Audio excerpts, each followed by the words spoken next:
Good day, BSBE1B and Ma'am Julina. Your today's reporter are the MEMMA girls, Carla, Michelle, Jan Kayla, Jean, and yours truly. Our report is the continuation of group number 4 and 5, the chapter 6 titled Opportunity and Creative Pursuit of Innovative Ideas. In our report, we are going to tackle innovation and entrepreneur, the innovation process, and innovation in the era of the climate change. Our first topic is the innovation and the entrepreneur. Innovation is the practical implementation of ideas that result in the introduction of new goods or service or improvement in offering goods or services. Ang innovation ay ang praktikal na pagpapatupad ng mga ideya na nagreresulta sa pagpapakilala ng mga bagong produkto o serbisyo o nagpapabuti sa pag-alok ng mga kalakal o serbisyo. According to Heaven Handel, innovation ay pinagsamang makabagong proseso and entrepreneurial process upang lumikha ng bagong pang-ekonomiyang halaga for defined stockholder.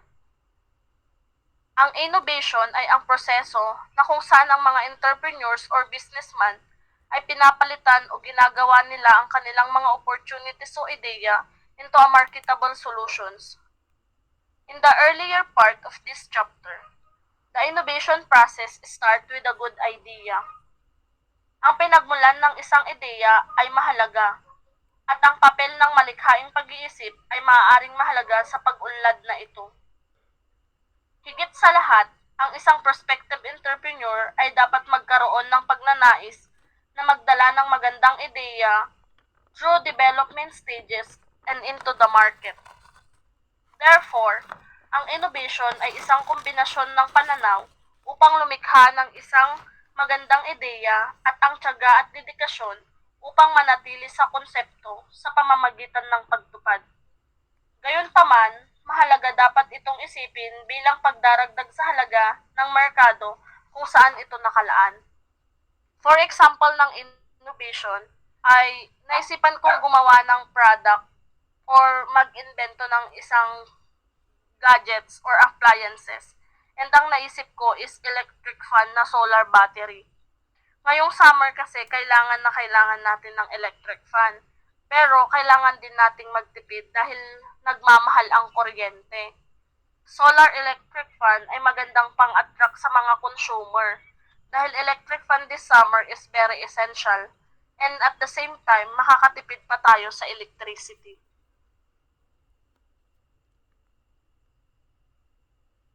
The innovation process. This process begins with the analysis of the sources of new opportunities. The innovation process creates a clear framework that the structure and systematically implements the development of new products, services, or business models, or it describes the path of translating new and existing knowledge into marketable solutions. Companies that pursue a successful innovation process have something decisive that puts them ahead of others. They have designed the path of an idea from generating ideas or analysis of the sources of new opportunities to develop, and it ends to market entry. But before you start the innovation process, you should always reflect on the goal, why it is important, and how it can strengthen the strategy of an organization. Hindi dapat basta-basta nag-i-innovate ka lang. Kailangan mo rin sundin yung mga proseso na dapat sundin upang maging successful yung gagawin mo. Innovation process is so important because it is a structure that gives us to do the right things at the right time, balancing creative exploration and efficiency. The innovation process allows creative people to subconsciously mull over the information they have gathered. So next is innovation is both conceptual and perceptual. Would-be innovators must go out and look, ask, and listen. So when we say perceptual, it involves the ability of an individual to be aware of his or her surroundings through the senses, while conceptual, it is to abstract ideas. So it means innovator must look at figures and look at people. And also they must work out analytically what the innovation has to be to satisfy an opportunity. And then they go out and look at the customers, the users, to see what their expectations, their values, and their needs are. Innovator must allow oh, Innovator must always search for new ideas, opportunities, or sources of innovation. So most successful innovations are simple and focused. So kaya nagiging successful yung innovation dahil ito ay simply at focus lang siya kasi they follow the process of an innovation just like they directed towards a specific, clear, and carefully designed application. Next, in the process, they create new customers and new markets. One powerful innovation is the idea of disruptive technology. Disruptive technology creates a dilemma for any business firmly entrenched in a market as they confront two distinct market choices. So when we say disruptive technology, it is the technology that affects the normal operation of a market or industry. It displaces a well-established product or technology and creating a new industry or market. Also, disruptive technologies often attract a small audience and generate performance problems. They do not occur frequently. However, they are more suitable for long-term use. Disruptive technologies are generally originated from startups and young companies rather than the leading companies. So example of disruptive technology such as e-commerce, online news site, ride-sharing apps, GPS system, artificial intelligence, blockchain, 3D painting, and etc. Disruptive technology becomes successful because an innovative business model, enabling technology, and a coherent value network.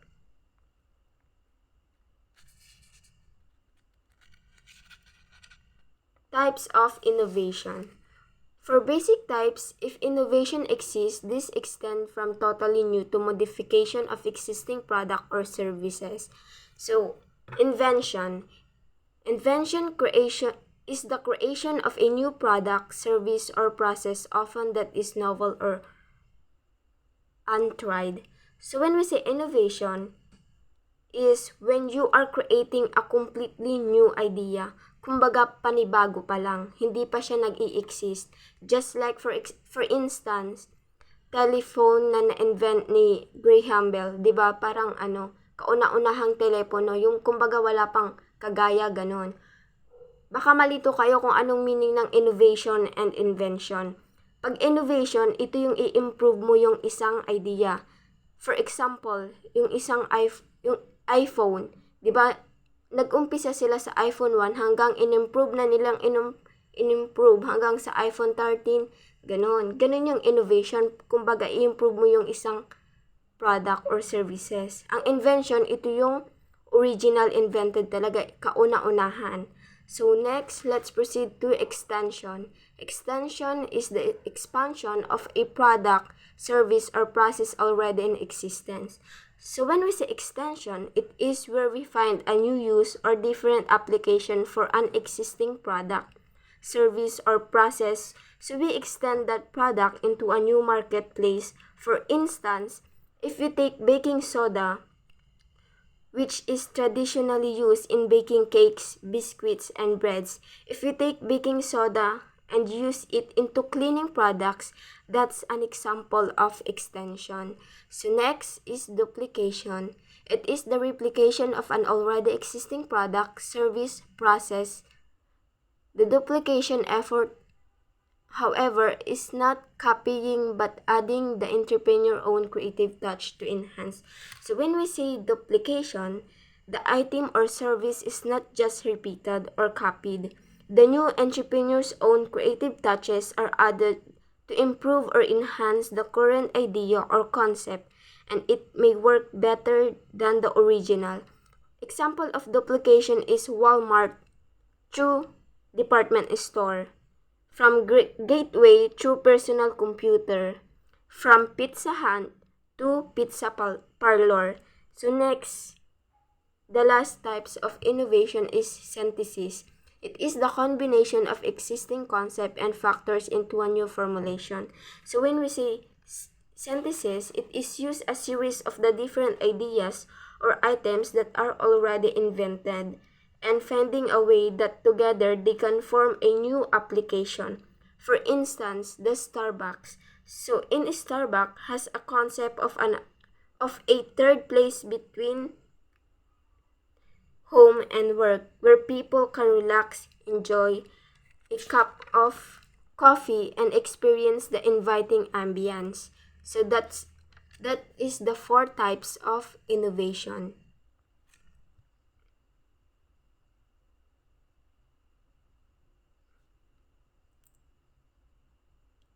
The major misconception of innovation. The entire concept of innovation conjures up many thoughts and misconceptions. These are some of the commonly accepted innovation misconceptions and provide reasons why these are misconceptions and not facts. Innovation is planned and predictable. In truth, innovation is unpredictable and may be introduced by anyone. Sinasabi dito na ang innovation ay naplano na at na-predict.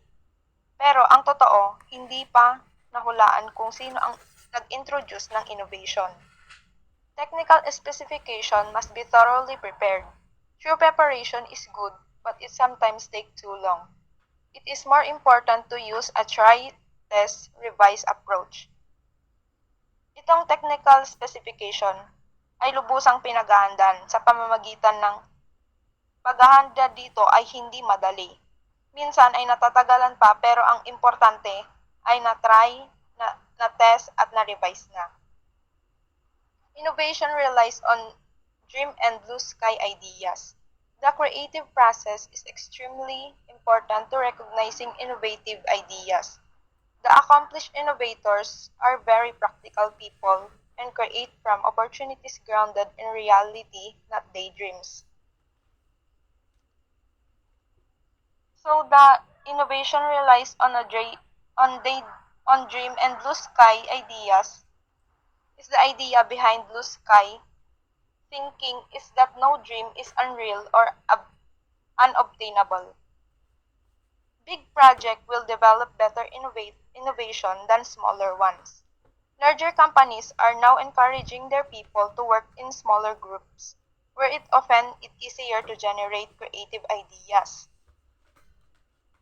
Sinasabi dito na kapag malaki ang proyekto na nade-develop, magiging better yung innovation kaysa sa maliit. So ngayon, ang larger companies, ine-encourage nila yung mga tao na magtrabaho muna sa maliliit na grupo para mapadali ang pag-create ng idea. Technology is the driving force of innovation success. Technology certainly one source for innovation, but it is not the only one. Numerous sources exist for innovative ideas. The development in information technology has changed the way business is getting conducted. One of the striking points about information technology information technology has been a driving force for product, service, and process innovation. Principle of innovation. Innovation principle really do exist. Innovation increases your chances to react to change and discover new opportunities. So it can also help foster competitive advantage as it allows you to build better product services for your customer. Be action-oriented. If you are highly action-oriented, you're the type of person who gets things done, whether on your own or through your people. Make the product, process, or service and understandable. Dapat dito ay madaling intindihin. Make product, process, or service customer-based.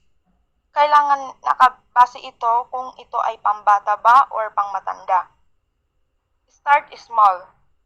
Of course, we need to start to small para malaman natin kung paano natin ito mapapalago. Aim high. If you want to be successful, you have to aim high. Mangarap ka hanggat kaya mo. Try, test, revise. Learn from failures. Kapag nadapa ka, bumangon ka. Yes, it's okay to fail, but the lessons are there for you to understand and do better next time. Follow a milestone schedule. Reward heroic activities. Work, work, work.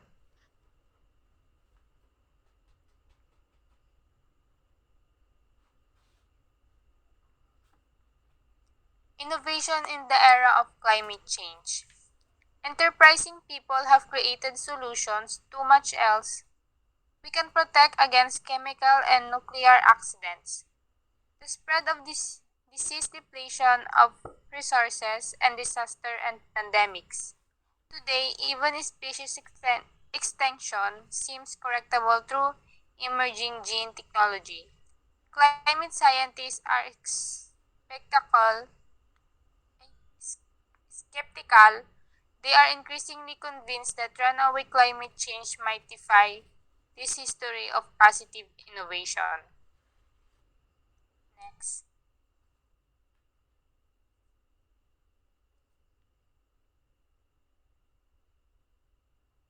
The table indicates which innovation contributed to global warming and which could possibly promote sustainability.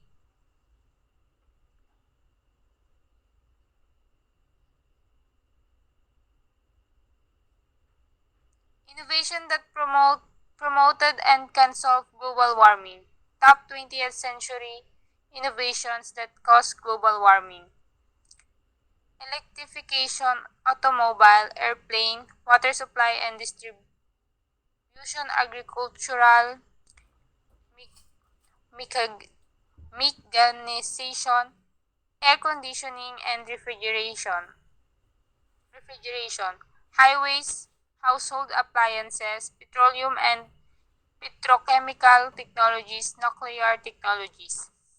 As you can see, puro technologies, because technologies emits huge amounts of carbon dioxide, generating global warming and directly leading to more fossil fuels being burned that can impact to the environment.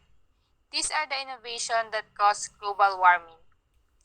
Candidates for top sustainable 21st century innovations. Genetic engineering, artificial trees, species preservation, geoengineering, carbon sequestration, free non-fossil fuel power system, gene sequencing, hydrogen-powered cars, methane-fueled rockets, smoke eating, cement, waste management, weather prediction. These are the examples of innovation that sustainable and have a contribute to lessen the global warming.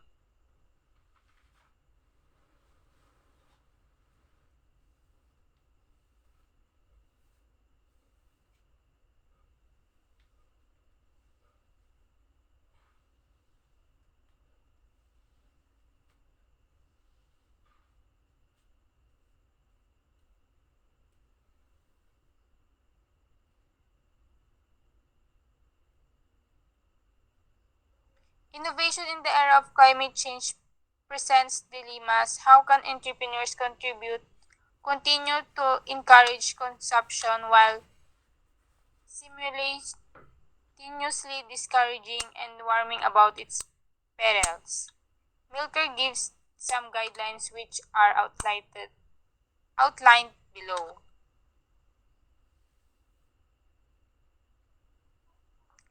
A manufacturer developing a new product should consider whether their product will offset a customer's general consumption needs and potential decrease the consumer's environment impact. And its product planning as a business should include methods of manufacturing and distribution which ensure a minimal environment impact. Business should consider creating products with significantly longer lifespans. Entrepreneurs should find ways to package products which are sustainable by utilizing recycled and biodegradable materials for packaging while minimizing packaging as much as possible. Entrepreneurs should adopt marketing and promotional standards which are less impactful to environment by using digital and word of mouth promotion.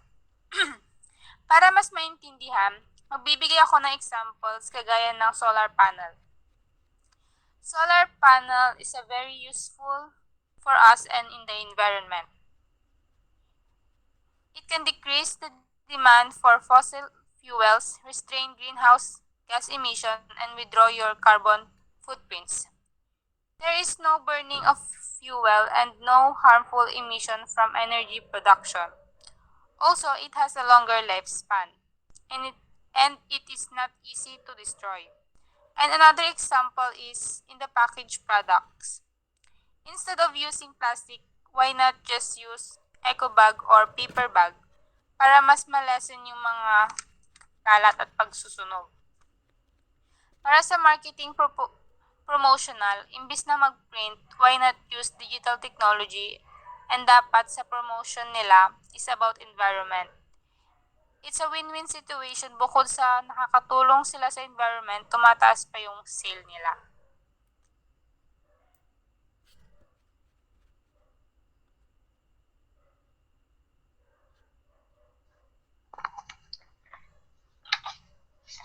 Cradle-to-cradle design.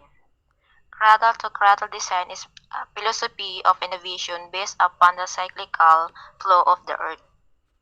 In the natural world, one organism waste becomes the next organism nourishment.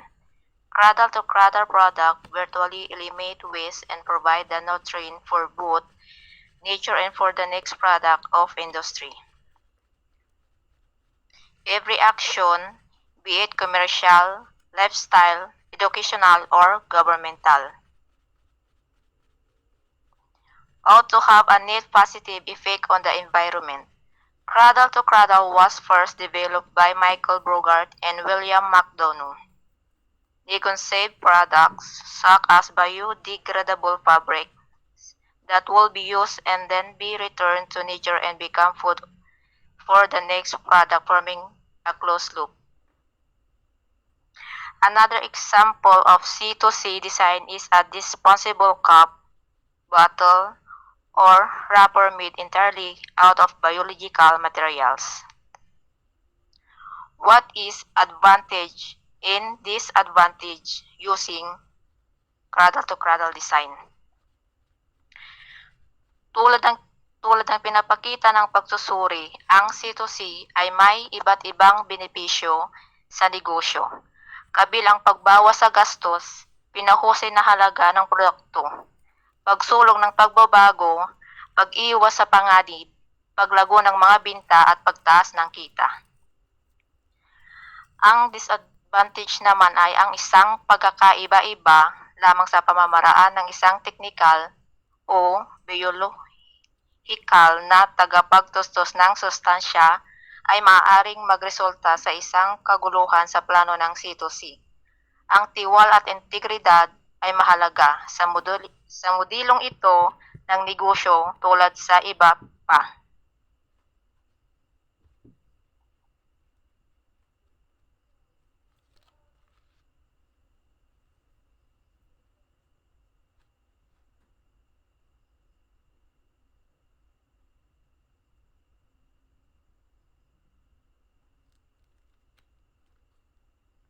Take notes. Review our topic for a quiz.